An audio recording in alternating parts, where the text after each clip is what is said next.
दुनिया में बहुत कम ऐसे लोग होते हैं जिन्हें उनकी कला के लिए उनके मरने के बाद भी याद किया जाता है। उनमें से एक मशहूर कलाकार श्री लियोनार्डो डा विंची हैं। इटली की राजशाही के दौरान लियोनार्डो डा विंची एक कलाकार, वैज्ञानिक तथा खोजकर्ता के रूप में जाने जाते थे। उन्हें आज तक उनकी प्रतिभा के लिए याद किया जाता है। पुरातत्ववेत्ता द्वारा उन्हें पूरे विश्व में सबसे प्रतिभाशाली व्यक्ति का दर्जा दिया गया है। लियोनार्डो डा विंची का जन्म 15 अप्रैल 1452 में इटली के विंची नामक शहर में हुआ था। असल में लियोनार्डो डा विंची में विंची शब्द उनका उपनाम नहीं है, बल्कि उनका जन्म स्थल है। नमस्कार दोस्तों, आपका स्वागत है रहस्य में। जैसा कि आप जानते हैं, लियोनार्डो डा विंची के नाम से लेकर उनकी मृत्यु तक सब एक बहुत बड़ा रहस्य है। इसलिए आज हम उनकी सबसे मशहूर पेंटिंग मोनालिसा का रहस्य आपके सामने रखेंगे।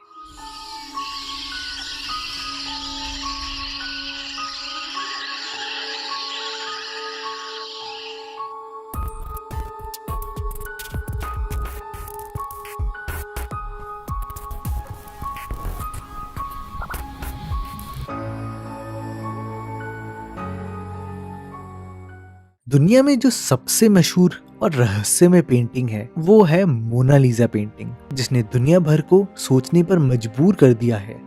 मैं जानता हूँ मोनालिसा की पेंटिंग के बारे में सुनते ही आप लोगों के दिमाग में कई प्रश्न उत्पन्न हुए होंगे। आज हम आपको उन सभी प्रश्नों के उत्तर जरूर देंगे।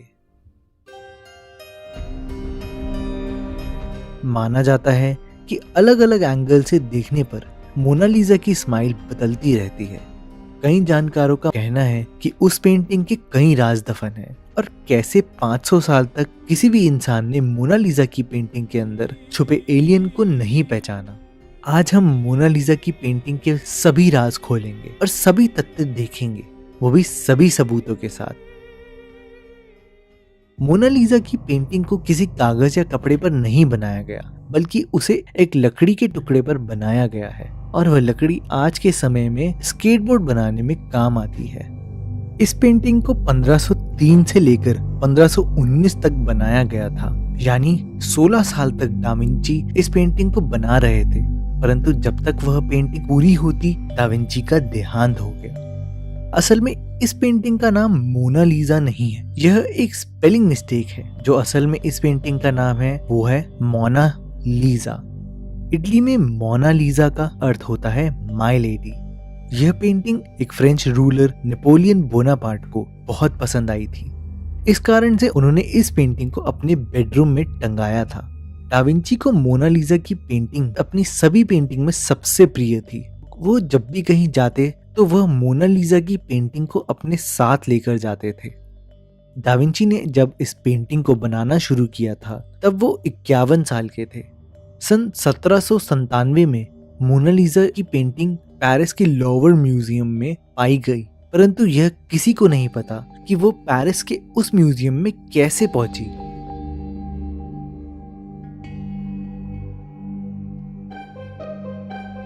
इक्कीस अगस्त 1911 में वह पेंटिंग म्यूजियम से चोरी हो गई थी।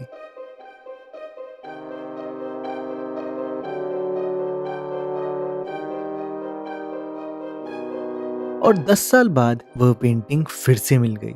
1951 में एक आदमी ने उस पेंटिंग पर पत्थर फेंका, जिस कारण से मोनालिसा के उल्टे हाथ की कोहनी पर उस पत्थर के कारण एक निशान पड़ा हुआ है। मोनालिसा की पेंटिंग के लिए लोवर म्यूजियम ने एक खास तरह का कमरा बनाया है, जिसका तापमान ऐसा रखा गया है कि मोनालिसा की पेंटिंग को खराब ना करे। इस कमरे को बनवाने के लिए म्यूजियम ने 50 करोड़ रुपए तक खर्च किया है। यह पेंटिंग एक बुलेट प्रूफ ग्लास के अंदर सुरक्षित रखी गई है। 14 दिसंबर 1962 में मोनालिसा की पेंटिंग $100 मिलियन की थी, यानी 680 करोड़ रुपए की थी। और आज के समय में वह पेंटिंग 790 मिलियन डॉलर की है, यानी 5380 करोड़ रुपए की। चलिए, अब आपको मोनालिसा की पेंटिंग की काफी जानकारी मिल चुकी है, तो अब हम उसका रहस्य पता लगाएंगे।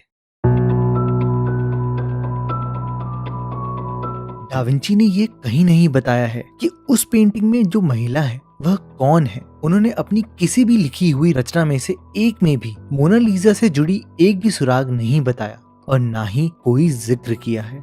फिर दोस्तों सवाल ये उठता है कि आखिर में मोनालिसा है कौन। सबसे पहले वैज्ञानिक ये कहते थे कि डाविंची ने पेंटिंग बनाते समय मदर मेरी को ध्यान में रखा होगा या शायद उसने उस पेंटिंग में अपनी माँ का चेहरा बनाने की कोशिश करी होगी। कई वैज्ञानिकों का मानना है कि डाविंची ने उस पेंटिंग में अपने आप को एक महिला के रूप में प्रदर्शित किया है, परंतु इनमें से कुछ भी सच नहीं है। अगर हम उस समय की किसी भी इंसान को देखें तो मोनालिसा की शक्ल किसी भी इंसान से नहीं मिलती है। तो आखिर में कौन है मोनालिसा? इस राज को जानने के लिए सबसे पहले हमें आपको डाविंची से जुड़ी एक अनसुनी कहानी बतानी होगी। डाविंची के एक घनिष्ठ मित्र ने उन्हें एक पत्र लिखा था जो 2005 में मिला और उस पत्र के अनुसार वह अक्टूबर 1503 में लिखा गया था। जब वह पत्र लिखा गया था उस समय डाविंची के एक दोस्त फ्रांचेस्को डेल जियाकोंडो की पेंटिंग पर काम कर रहे थे। जियाकोंडो की पत्नी का नाम था लीजा जियाकोंडो। दूसरे बेटे के जन्म और नए घर बनाने की खुशी में जियाकोंडो ने डाविंची से उसकी पत्नी लीसा की पेंटिंग बनाने के लिए कहा था। तो इस पत्र के आधार पर हमें पता चलता है कि जिस समय यह पत्र लिखा गया था उस समय डाविंची मोनालिसा की पेंटिंग पर काम कर रहे थे। पर हम यह पूरी तरह से नहीं कह सकते कि मोनालिसा की पेंटिंग लीसा जियाकोंडो की है।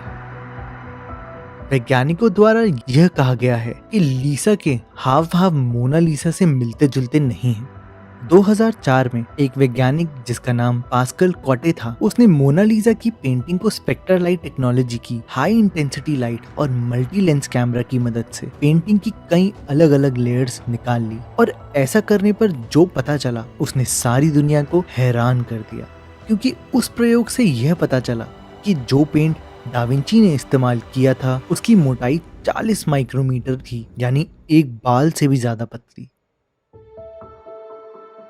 उस पेंटिंग में 3 परत हैं, जिसमें मोनालिसा की पेंटिंग के अंदर किसी और इंसान की पेंटिंग छुपी है। पर हैरान करने वाली बात यह है कि वह पेंटिंग लीजा कोंडो की शक्ल से बहुत मिलती जुलती है।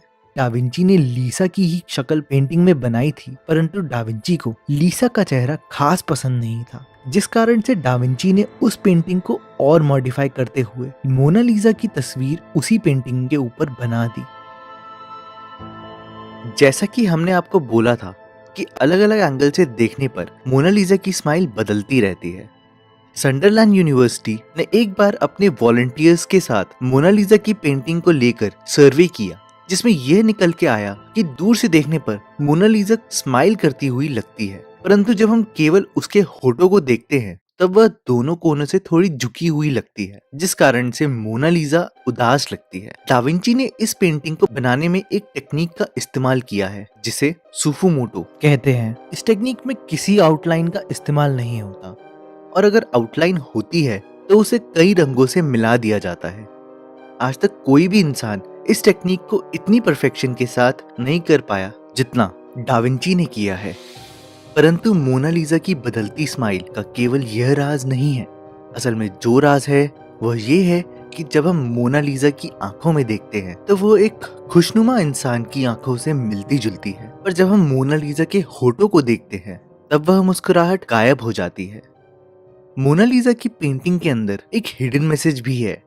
डाविंची को पेंटिंग के अंदर मैसेज को छुपाना बखूबी आता था। मोनालिसा की पेंटिंग में मोनालिसा के उल्टे हाथ की तरफ छुपा हुआ एक मैसेज है।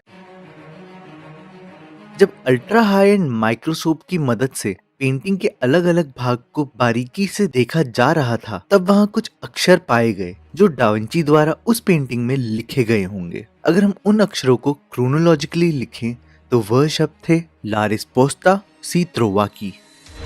यह शब्द इटालियन भाषा में लिखे गए हैं, जिसका मतलब है द आंसर इज हेयर। यानी उस पेंटिंग में जो भी रहस्य था उस पर से पर्दा खुलने वाला था, क्योंकि अब हमें उस जगह का पता चल गया था जहां इस पेंटिंग का पूरा राज छिपा था। जिस राज को पता लगाने के लिए कई लोगों ने कोशिश करी, पर कोई भी कुछ पता नहीं लगा पाया। हाल ही में एक लोकप्रिय वेबसाइट पैरानॉर्मल क्रूशिबल ने दावा किया कि मोनालिसा की पेंटिंग में एलियन छुपा है। सुनने में तो दोस्तों बहुत ही अटपटा लगता है, पर एक बारी इस पॉइंट को भी ध्यान से देखते हैं। अगर हम मोनालिसा की पेंटिंग की लेफ्ट साइड को मिरर से जोड़ते हैं तो हमें एक एलियन का चेहरा उस तस्वीर में मिल जाता है, जो अगर आप स्क्रीन पे देखो तो आपको दिख जाएगा। दोस्तों, सुनने में तो ये बिल्कुल ही मजाक लग रहा है, पर सबसे अहम बात यह है कि एलियन की तस्वीर हमें उस जगह पर मिलती है जहां पर डाविंची ने उत्तर होने का प्रमाण किया था।